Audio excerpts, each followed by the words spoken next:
साथ जयपुर से खबर है, जहां पर बीजेपी की प्रदेश स्तरीय कार्यशाला जारी है। कॉन्स्टिट्यूशन क्लब में सुबह 10 बजे से ये कार्यशाला को लेकर सुगबुगाहट तेज थी। पार्टी के राष्ट्रीय संगठन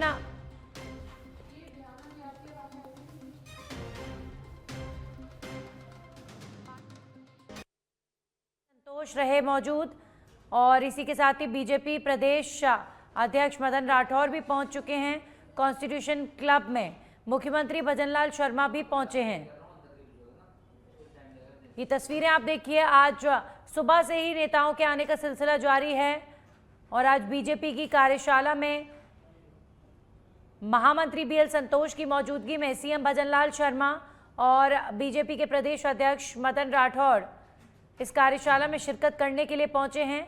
इसके अलावा बीजेपी के तमाम विधायक, तमाम सीनियर लीडर्स, सुबह से ही आप लगातार बीजेपी के तमाम पदाधिकारियों को इस कार्यशाला में शिरकत करने के लिए आता देख रहे हैं। और ये कार्यशाला मुख्य तौर पर बताई जा रही है कि एसआईआर के मुद्दे को लेकर हो रही है और इसके अलावा निकाय और पंचायत चुनाव की तैयारियों को लेकर भी संगठन में चर्चा होगी। बहुत सारे महत्वपूर्ण मुद्दे रहेंगे जो इस कार्यशाला में चर्चा का विषय रहेंगे। और ये देखिए, मुख्यमंत्री भजनलाल शर्मा इस कार्यशाला में बिल्कुल एक आम भाजपा के सदस्य की तरह और हाथ में एक बैग लेकर आगे की तरफ बढ़ते हुए नजर आ रहे हैं। संगठन महामंत्री बीएल संतोष इस बैठक में मौजूद हैं। तमाम पदाधिकारी अपने अपने एक्सपीरियंस साझा करेंगे। साथ ही साथ इस कार्यशाला में पार्टी के नेताओं को आने वाले चुनावों को लेकर और आने वाले दिनों को लेकर रणनीति पर चर्चा होगी।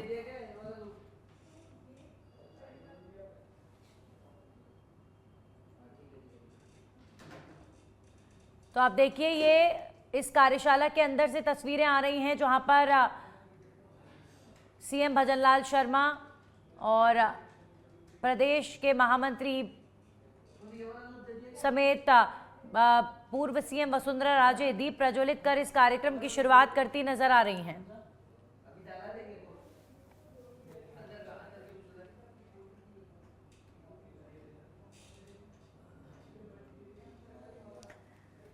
तो बीजेपी की प्रदेश स्तरीय कार्यशाला में कई महत्वपूर्ण मुद्दे जो चर्चा का केंद्र रहेंगे। वहीं अभी फिलहाल तस्वीरें कार्यक्रम के अंदर से अरुण चतुर्वेदी, सीएम भजनलाल शर्मा और पूर्व सीएम वसुंधरा राजे, सतीश पुनिया और बीएल संतोष आपको इन तस्वीरों में नजर आ रहे हैं। ये है बीजेपी की कार्यशाला जहां पर कई मुद्दों पर होगी चर्चा। हमारे सहयोगी लाल सिंह जुड़ चुके। लाल सिंह, कार्यशाला जारी है, क्या जानकारी आ रही है इस कार्यशाला को लेकर? देखिए, बिल्कुल उद्घाटन सत्र शुरू हो गया है नंदनी, और उद्घाटन सत्र में मुख्यमंत्री भजनलाल शर्मा और प्रदेश अध्यक्ष मदन राठौर का उद्बोधन रहेगा। इसके बाद अलग अलग जो संघ से आने वाले बौद्धिक जगत की हस्तियां हैं उनका उद्बोधन इस कार्यशाला में रहेगा। अलग अलग बिंदुओं पर, जैसे मैंने बताई कि एक एसआईआर का एक बड़ा बिंदु रहने वाला है, संगठन को मजबूती का एक बिंदु रहने वाला है, आगामी कार्यशाला को लेकर चर्चा होनी है और एक पूरे समीक्षा जो कार्यक्रम हो चुके हैं उनको लेकर भी समीक्षा होगी। पंचायत राज और निकाय चुनाव पर फोकस किया जाएगा, संगठन के विस्तार पर फोकस किया जाएगा, पंच निष्ठाओं पर फोकस किया जाएगा, कार्यकर्ता के समर्पण भाव पर फोकस किया जाएगा, सरकार के संगठन और सत्ता के समन्वय को लेकर फोकस किया जाएगा। सभी बिंदुओं का बिंदुवार चर्चा होगा। जैसा कि नंदी में लगातार कह रहा हूँ, हर सत्र में 5 सत्र रहेंगे और 5 सत्रों में अलग अलग बिंदु तय किए गए हैं। उस पर करीब 1-1 घंटे चर्चा रहने वाली है। और फिलहाल उद्घाटन सत्र है। उद्घाटन सत्र में मुख्यमंत्री भजनलाल शर्मा और प्रदेश अध्यक्ष मदन राठौर का उद्बोधन रहेगा। इसके बाद जो कार्यशाला है तो उसमें अलग अलग बीएल संतोष का मार्गदर्शन मिलेगा। मंत्र होगा बीएल संतोष का, कैसे संगठन को मजबूत करना है, कैसे पार्टी को आगे बढ़ाना है और कैसे कार्यकर्ताओं को पंच निष्ठाओं के भाव से, समर्पण के भाव से, निष्ठा के भाव से जो भी काम संगठन देगा उसको किस तरह पूरा करना है। इन तमाम बिंदुओं पर चर्चा आज यहाँ रहने वाली है। जी लाल सिंह, आपका तमाम जानकारी के लिए। तो बीजेपी की प्रदेश स्तरीय कार्यशाला लगातार जारी। कॉन्स्टिट्यूशन क्लब जयपुर में ये कार्यशाला आयोजित हो रही है।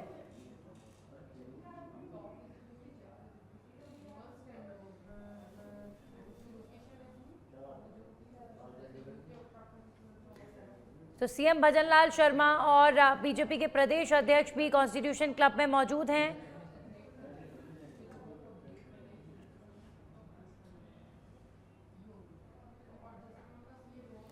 और अब खबर लक्ष्मणगढ़ से है, जहां पर ऑनलाइन गेमिंग सट्टे के खिलाफ कार्रवाई। गेमिंग सट्टा करते 5 जनों को किया गया गिरफ्तार। पुलिस ने 1 करोड़ रुपए के हिसाब जब्त किए हैं। वहीं 12 मोबाइल, 4 एटीएम कार्ड और अन्य सामान भी बरामद किया गया। आपको बता दें, खुड़ीबड़ी के फार्म हाउस पर बने मकान में की गई कार्रवाई। लक्ष्मणगढ़ थानाधिकारी राजाराम ने जानकारी साझा की है और गेमिंग सट्टे को लेकर पुलिस ने दबिश दी है और 1 करोड़ रुपए का हिसाब भी यहां पर जब्त किया गया है। ऑनलाइन सट्टा, 12 मोबाइल, 4 एटीएम कार्ड और अन्य सामान भी बरामद किया गया। बड़ी कार्रवाई, खुड़ीबड़ी के फार्म हाउस पर बने मकान में इस कार्रवाई को अंजाम दिया गया।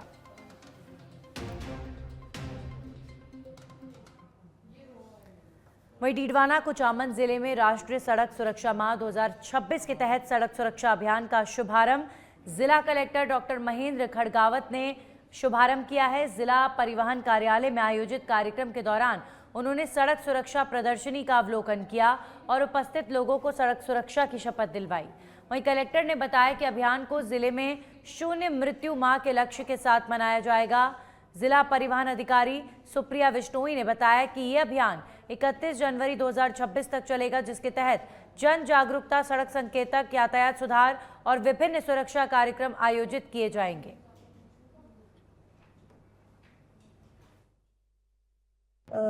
भारत सरकार का जो राष्ट्रीय राजमार्ग और सड़क मंत्रालय है, उसके निर्देशानुसार हर वर्ष जनवरी माह को अब पूरे भारत वर्ष के अंदर सड़क सुरक्षा माह के रूप में मनाया जाता है।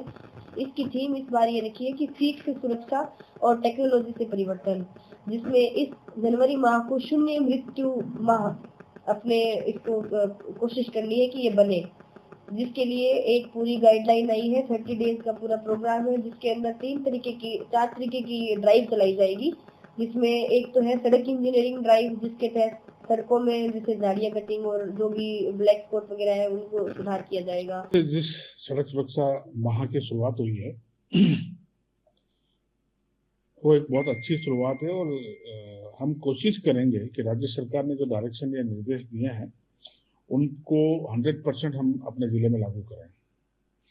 हमारे जिले में पहले से ही 2-3 चीजें चल रही है। सेफ हाईवे 1 महीने में हम 3 कैंप लगा रहे हैं, हम 3 को 5 में कन्वर्ट कर देंगे।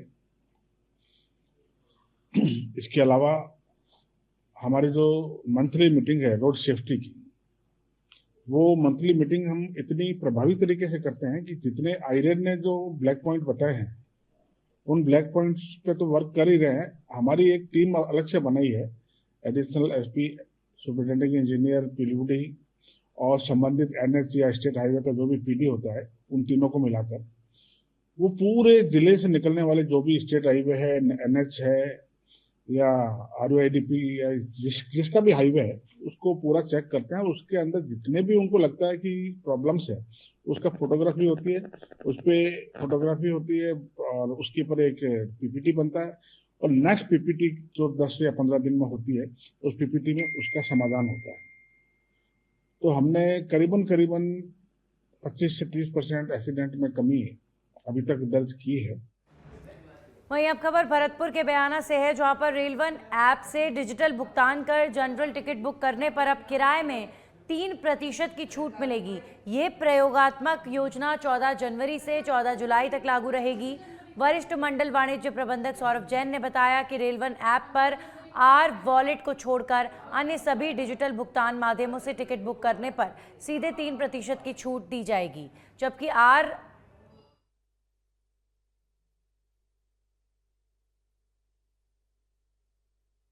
वहीं अब खबर कोटा के रामगंज मंडी से है, जहां पर खैराबाद बाईपास पर शुक्रवार देर रात 2 ट्रकों की आमने सामने भीषण भिड़ंत का मामला सामने आया है। हादसे में एक ट्रक चालक की मौके पर ही मौत हो गई। आपको बता दें कि चालक कैबिन में बुरी तरह फंस गया, जिसे कड़ी मशक्कत के बाद बाहर निकालकर रामगंज मंडी अस्पताल ले जाया गया, जहां पर डॉक्टरों ने उसे मृत घोषित कर दिया। मृतक की पहचान कालूनाथ के रूप में हुई है। हादसे के बाद दूसरा ट्रक चालक मौके से फरार हो गया। सूचना पर पहुंची पुलिस ने मामला दर्ज कर फरार चालक की तलाश शुरू कर दी। वहीं दुर्घटना के कारणों की जांच की जा रही है। जयपुर में पहली बार 15 जनवरी को आर्मी डे परेड का आयोजन किया जाएगा, जिसकी तैयारी में सेना की अलग अलग टुकड़ियां लगी हुई हैं। आर्मी डे परेड को लेकर जगतपुरा में सेना की ओर से लगातार रिहर्सल जारी है। कार्यक्रम में 1.5 लाख लोगों के आने की संभावना जताई जा रही है, जिसको लेकर लोगों के बैठने समेत अन्य चीजों की व्यवस्था में प्रशासन जुटा हुआ है। परेड में दिखाई देगी ऑपरेशन सिंदूर के पराक्रम की झलक। तो सेना की ओर से लगातार रिहर्सल हो रही है। जयपुर में पहली बार 15 जनवरी को आर्मी डे परेड का आयोजन किया जा रहा है। आपको बता दें, पहले आर्मी डे परेड सिर्फ दिल्ली में होती थी, लेकिन उसके बाद से अब बीते 2 सालों में आर्मी डे परेड दूसरे राज्यों में भी की जा रही है। और इससे पहले लखनऊ और पुणे में आर्मी डे परेड हो चुकी है और अब जयपुर में इस बार आर्मी डे परेड का आयोजन किया जा रहा है। और अब खबर खाजूवाला से, जहां पर शहर से लेकर बॉर्डर तक छाया घना कोहरा और कोहरे के चलते अंतर्राष्ट्रीय बॉर्डर पर बढ़ाई गई है अतिरिक्त गश्त। बॉर्डर क्षेत्र खाजूवाला में भी पुलिस ने गश्त को बढ़ाया। वहीं बाहर से आने वाले वाहनों की हो रही है सघन जांच। No drink safe drive slogan के साथ वाहन चालकों के खिलाफ कार्रवाई भी हो रही है। शराब पीकर वाहन चलाने वालों के खिलाफ कार्रवाई लगातार जारी।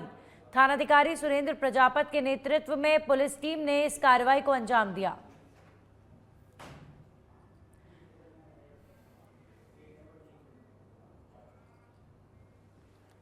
वहीं बीकानेर से बड़ी खबर, रानी बाजार में अवैध रूप से रह रही थी 2 विदेशी महिलाएं। पुलिस ने मौके पर पहुंचकर दोनों विदेशी महिलाओं को लिया हिरासत में।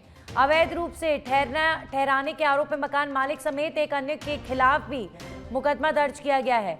वहीं सीओ सिटी अनुज डाल और कोटगेट थानाधिकारी धीरेन्द्र सिंह शेखावत ने कार्रवाई की है। विदेशी नागरिकों के दस्तावेजों की भी गहन जांच जारी है।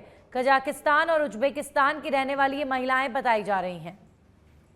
तो बीकानेर में 2 विदेशी महिलाओं को इल्लीगल तरीके से रहने के आरोप में पुलिस ने गिरफ्तार किया है। अवैध रूप से रह रही थी 2 विदेशी महिलाएं। पुलिस ने दोनों महिलाओं को हिरासत में लिया। मकान मालिक समेत अन्य के खिलाफ भी पुलिस ने मुकदमा दर्ज कर लिया है। इन महिलाओं के यहां पर इल्लीगल तरीके से रहने को लेकर शिकायत पुलिस के पास आई थी, जिसके बाद रात 10 बजे पुलिस ने दबिश दी और जब तहकीकात की गई तो पता चला कि बिना किसी वीज़ा के और बिना किसी परमिशन के, बिना किसी डॉक्यूमेंट के ये दोनों विदेशी महिलाएं यहां पर बीकानेर में एक किराए का कमरा लेकर रह रही थी। तो विदेशी नागरिकों के दस्तावेजों की गहन जांच अब की जा रही है और कजाकिस्तान की एक महिला बताई जा रही है, वहीं दूसरी तरफ दूसरी महिला उज्बेकिस्तान की बताई जा रही है।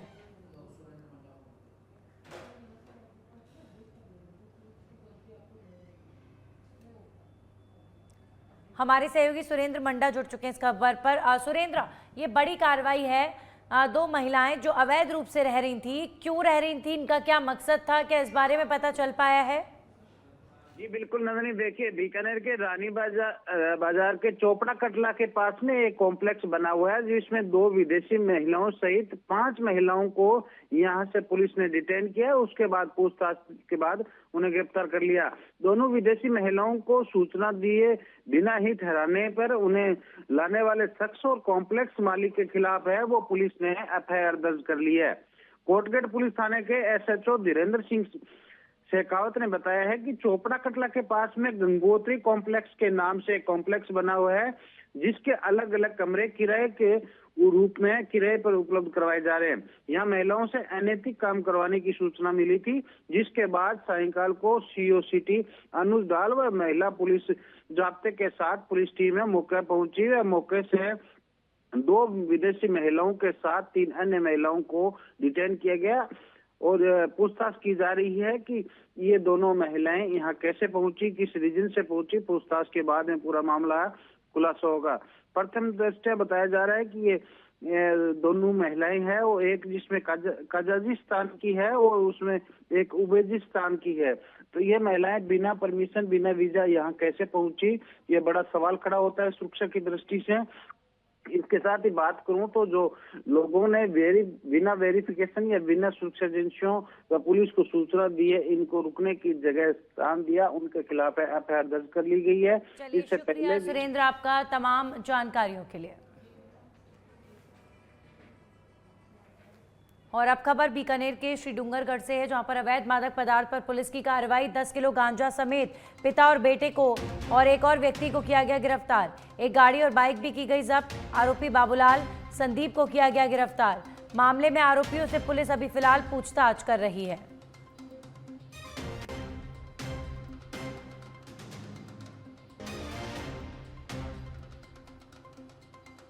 तो अवैध मादक पदार्थ के साथ 3 लोगों की गिरफ्तारी, पिता, बेटे और एक अन्य आरोपी को भी यहां पर धर दबोचा है। अभी इन तीनों आरोपियों से पुलिस पूछताछ में जुटी हुई है।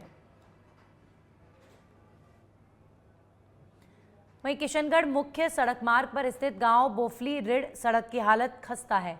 3 किलोमीटर लंबी ये सड़क 2 जिलों को जोड़ती है। सीमावर्ती होने का दंश ये सड़क पिछले 30 सालों से भोग रही है। विभाग ने पूरी तरह क्षतिग्रस्त सड़क पर पैचवर्क की औपचारिकता निभाई तो ग्रामीणों ने आक्रोश दिखाते हुए कार्य को बंद करवा दिया। वहीं ग्रामीणों ने कुछ देर के लिए रास्ता बंद कर दिया और प्रशासन के खिलाफ नारेबाजी की गई। ग्रामीणों ने बताया कि 30 साल से इस सड़क का नवीनीकरण नहीं हुआ। कई तरह के बड़े गड्ढे जस के तस बने हुए हैं। ये रोड 80% फूटी हुई है, उसके बावजूद भी ये ठेकेदार कार्य लगाएंगे कहाँ? फॉर्मेलिटी कर रहे हैं। और ये रोड पास हो रखी है। और ये रोड है नागौर जिले में बोफली गांव है, वहाँ पे है। ये रोड है 2 तहसील को जोड़ती है, 2 जिलों को जोड़ती है, जैसे नागौर और राजसमंद। और यहाँ पे हम 35 वर्षों से परेशान हो रहे हैं। आए दिन यहाँ पे घटना होती रहती है। यहाँ पे हमारे लोग किशनगढ़ मजदूरी करने के जाते हैं, वहाँ पे आए दिन